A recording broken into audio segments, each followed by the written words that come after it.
Welcome back to another video at Smithsdale Farm. We've had an incredibly busy week with a lot of jobs accomplished both at the homestead and in our village house.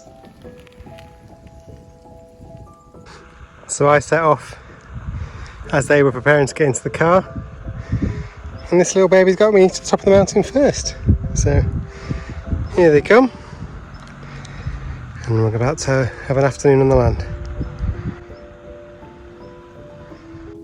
So we were very kindly gifted a pear tree for Isabel's birthday, and we waited till it's cooled down a bit to plant it. And we were thinking on the end of this bed here, because we've got the irrigation set up so we can water it easily.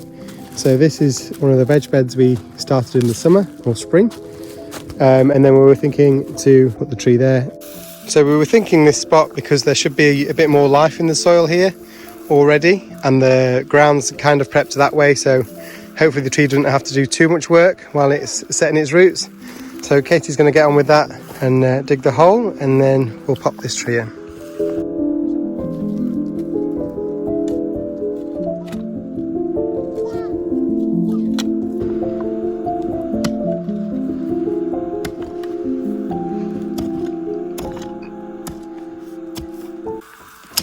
Ground looks pretty nice down here as well. Definitely better than it was before. Yeah.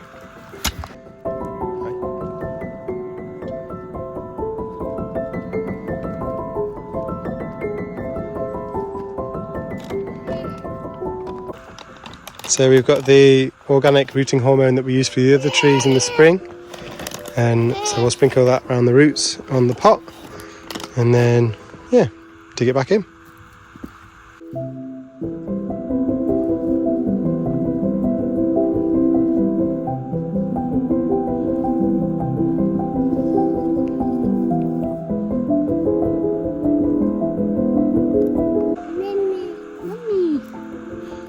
Mummy's got dirty hands, you can't go with her at the moment. That's quite straight. Yeah, looks good.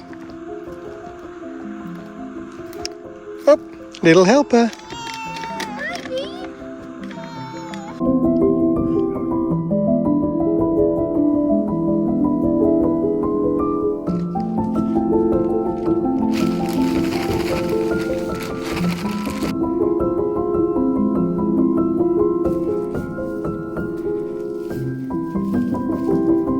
We found that the straw helped so much with the vegetable beds that we're going to try and use it around the base of the trees that we plant as well, to try and give them a better start and keep those roots safe through the winter. One of the things that we read that is the kind of biggest killer of new trees is that the roots get too cold or are too damaged. Likewise, in the summer they can get too hot if they're exposed, or if people put like pretty stones around them to decorate. So we're going to use some of this straw that we've been using in the veg beds and keep all of that moisture in around the trees and hopefully protect them a bit as well.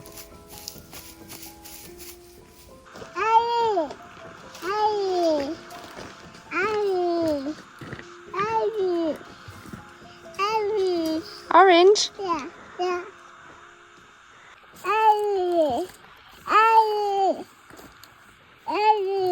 Oh, the oranges are gone, pop it. More. Go on then, follow Daddy. Yeah.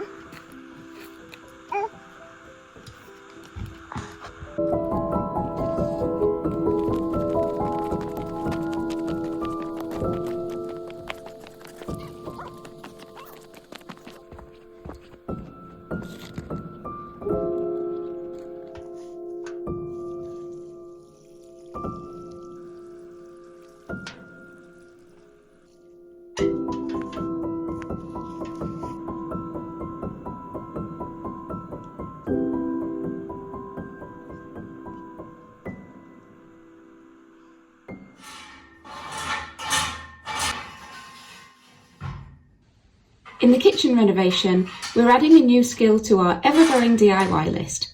It's time for us to start the electrics.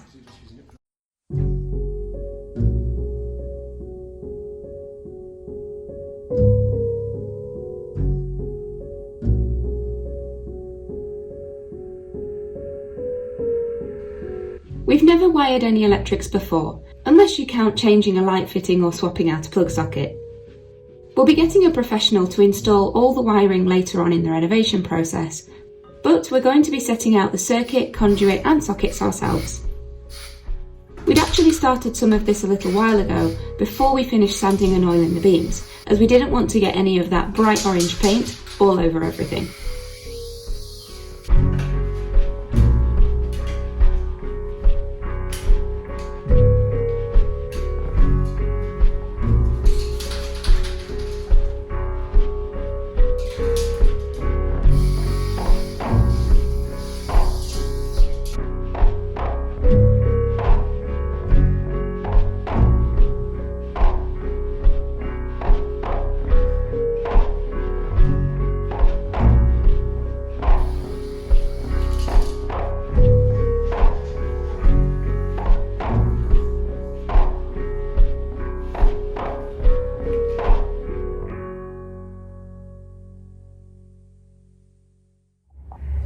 Good morning. Today we're going to start channeling out the walls ready to put in the conduit for all of the electrics. So we've already measured out where all of the lines are going to go for that conduit and where each of the sockets and light switches and things is going to go.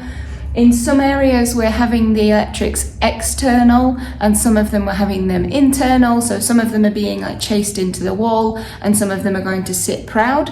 That's just because of the way the room's configured, the different types of walls that we've got, the fact that we've got a beam to go over, and so we're doing a bit of a kind of composition of both, but we've got everything planned out and we're ready to go. So we're going to start with the ones that we're going to be channeling in, and then the others we can do at a later date after we've done all the plastering.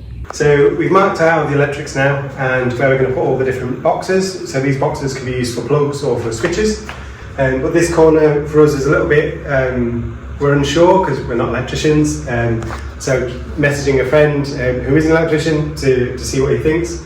Basically we're having the two-way switches here to do the under lights here and getting the wires from here to the under lights. I'm not sure how we're going to do that. And then also we want an extract fan here to run from there, and I'm just checking that should be okay to do. I think it is, but I'd rather ask rather than cut holes and have to cut more holes. Danny just mentioned about a two-way switch over there, and that's the light switches. So as you come into the room, we're going to have a set of light switches here, and this will control the lights above the kitchen, the lights above the dining room, and then the under cupboard lights that we're going to have in the kitchen area as well.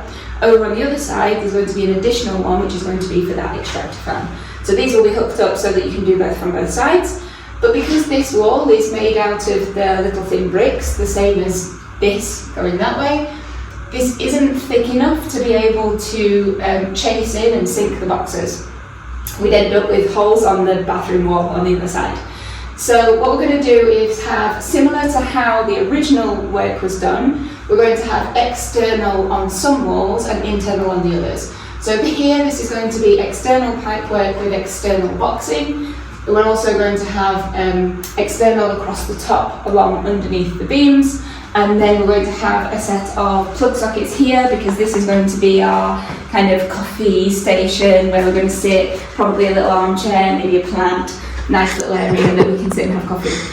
On this side of the room we're actually going to be building an additional false wall next to this one out of plasterboard and light steel frame, and that's because we want to add some sound insulation between us and the neighbours. So to do that we're going to build an additional wall here, but that means that we can put all of the electrics inside that when we do it. So here it's going to be plasterboard, everything's going to be sunk into this, but we have to use the different fittings. So we've basically gone and decided that we're going to use every single fitting that they have in the shop, external, internal, plasterboard, bit of everything. Why not? If you're going to do electrics, you may as well just learn how to do all of it at once, right? And then around all of the kitchen area here, we're going to have all of the conduit and the sockets sunk into the wall, but up underneath the beams, we don't want to be chasing in too much and we don't want to disturb where they're sitting into the wall. So we don't actually know how deep those beams go into the wall that's a half a metre thick. And then around the kitchen itself, we've put in plenty of sockets because we know that we're going to need a lot by the time you've got things like blenders and mixers and toasters and kettles and all that kind of stuff. There's actually way more plug sockets than you think. So we sat down and worked out where we thought we were going to need them, which areas we would use different appliances, and we've tried to build in with as many as we think we'll need. So up here we've got the oven and microwave, so this is going to be built in. This goes up higher with the microwave on top, little shelf here, oven sunk into here, so we've got the plug sockets for that. Down the side we've got an additional set that's going to have a cleaning cupboard so that we can put the mop and brush and everything, but we'll also be able to plug in anything like the Hoover in there. And then on this side here we've got the dishwasher going into this area. So we didn't want to have the water and the electrics right next to each other, so we've left a cutout in the brickwork, and that means that all of the water can come through from where we'll have the sink and will be connected through this way, and then the electrics can come through and be in the back of this cupboard here. This is going to be a little corner cupboard, so it will be one of those that kind of pulls out like a little Z, and so everything's just contained in the back there. And then these ones are up above where the splashboard will sit. Splashboard? Splashback? Splashback? And then these ones are above where the splashback will be, and then it means that we've got plenty here for plugging in appliances, things like the blender and stuff like that, next to the plug sockets, which are what we said before for the two-way lighting.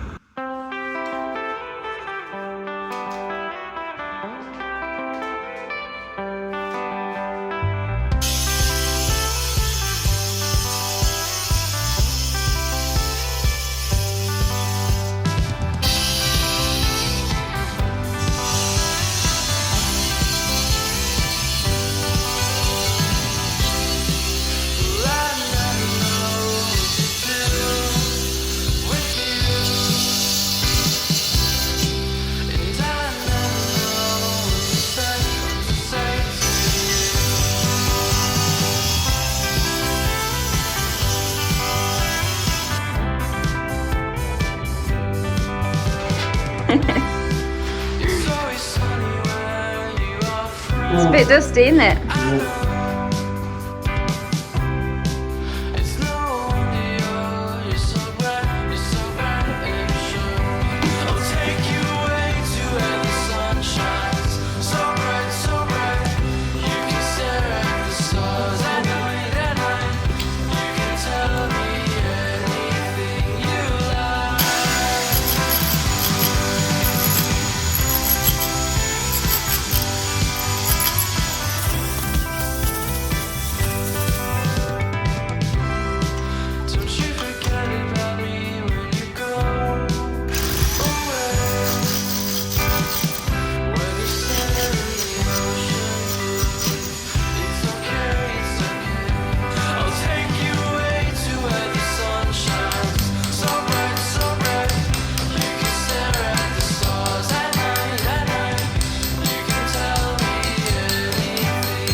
Between all the hard work, we've actually made time for a little bit of fun too.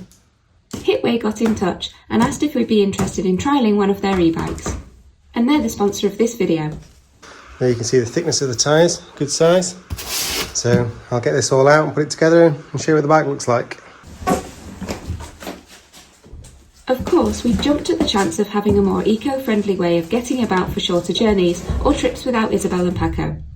We'd prefer not to need to use the car all the time if possible, and so we've been giving it a spin and testing it out on the mountain trek up to the land too.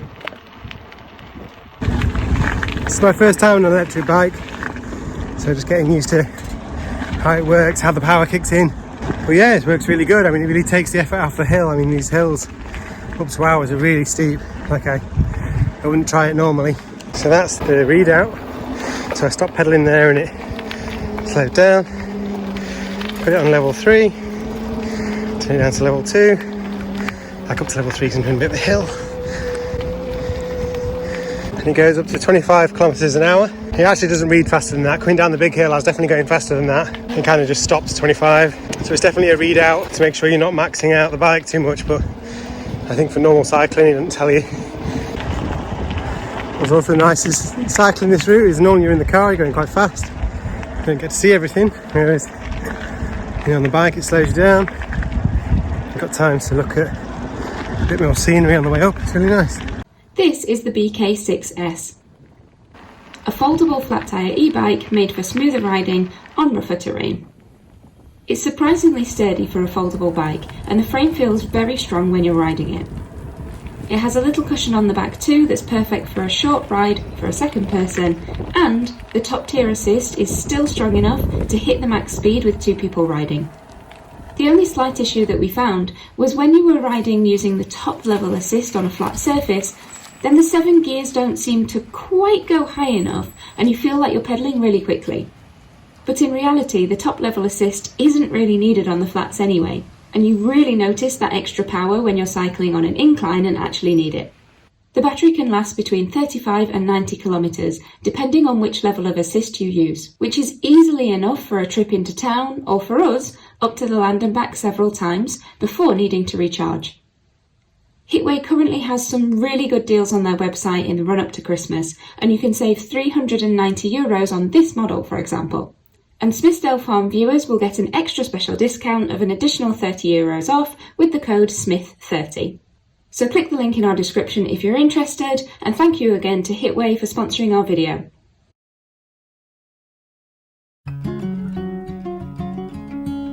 Danny has been spending some mornings up at the land pruning the olive trees, while I've been continuing in the kitchen. For those who are new to our videos, you may not know that our 200 olive trees were cut down to the base about 4 or 5 years before we bought the property. They sold all the trees for firewood, which were likely about 100 years old, and then they sold the land to the person that we then bought it from. All the trees have grown back from the suckers around the original trunks, meaning that over the course of about 8 years, the trees are more like bushes, with many stems rather than one strong central one. We're doing our best to cut them back and select a few of the best stems to try and help the trees to thrive again. There were some olives on the trees when we first bought the land in 2020, but unusual weather conditions and harsh pruning means that we haven't actually had a harvest yet. So as you can see, it's quite a thorough cut back. There are a few stems in there that I think could be nice, but I'm going to leave a few extras in case the ones that I would like to keep don't produce olives or are not quite as nice as I think they are. As you can see, there's definitely a lot more tree on the floor than there is on the tree, because that's just how bushy and how big it had got. If you go into the middle, you can see how big the tree was before it was cut down, and then it comes up like a bush. An olive is naturally wanting to be a bush, and we make them into trees. So now it's just a case of letting this tree recover. Don't want to chop too much and shock it or kill it. I'd like to get an olive or 2 off it next year, and yeah, wait till next year's pruning and give it another hack back and decide which ones of these we would like to keep. So I took a different approach today. I went straight in with the KebTech shears and then went in with the chainsaw afterwards. And because the KebTech can do up to 4 centimetres, it's quite big, and with it being so unwieldy at the bottom here, you can see all these twigs that stick out, and it makes it really difficult to get in. So getting in with the KebTech first, and then like just thinning it out, and then I can leave the stumps that I don't really feel comfortable using the KebTech with, and come in with the chainsaw and take those out. I think that worked quite well. And then it also means most of this is now dressed already, ready to go in the chipper. So it's just another job less to do. If I can do it all at once, it's much better. I'm just wandering back now for a cup of tea. I brought one up with me. The main problem we've had over the last few years of the prunings we've done, so like this one, the weather's been so bad that every spring we seem to get a lot of flowers on the olive trees, but there's been no rain, or there's been wind, or there's been something, which basically means we've not had an olive harvest. So it's been difficult to know really whether I'm doing the right thing, not doing the right thing, how I could improve, because there's no feedback, because we're not getting any olives with all the rain from this Dana storm. or storms that have been coming across Spain, we should have really saturated ground. And this spring I really hope we have some olives on the trees that, you know, come after the flowers and we get a good harvest next winter.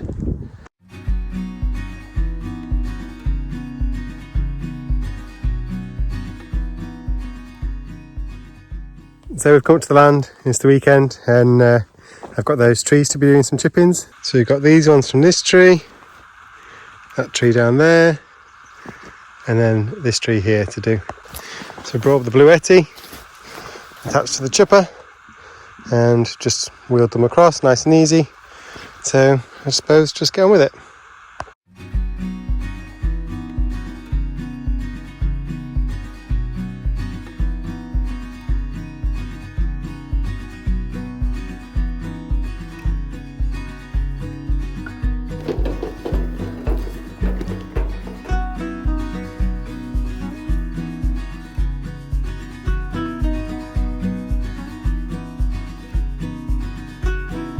So I think you get the idea about chipping. It's a bit of a long job, but not particularly difficult if you're prepared well.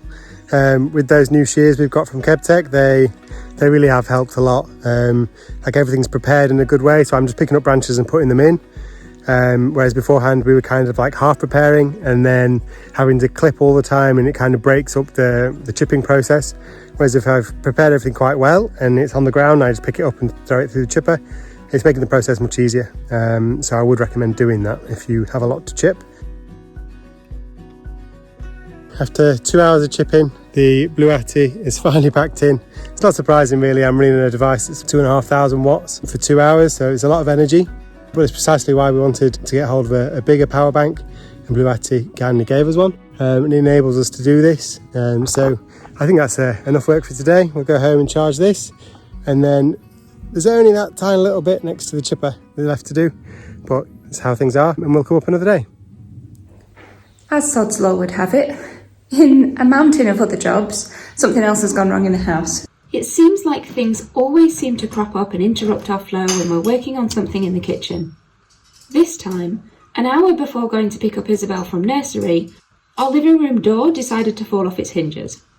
We probably wouldn't worry too much about it if it was one of the other ones, but it's the door that separates the living room from the stairs, and we have that big like double stairwell. And now that Isabel is mobile, we need that door for safety. So we're fixing the door.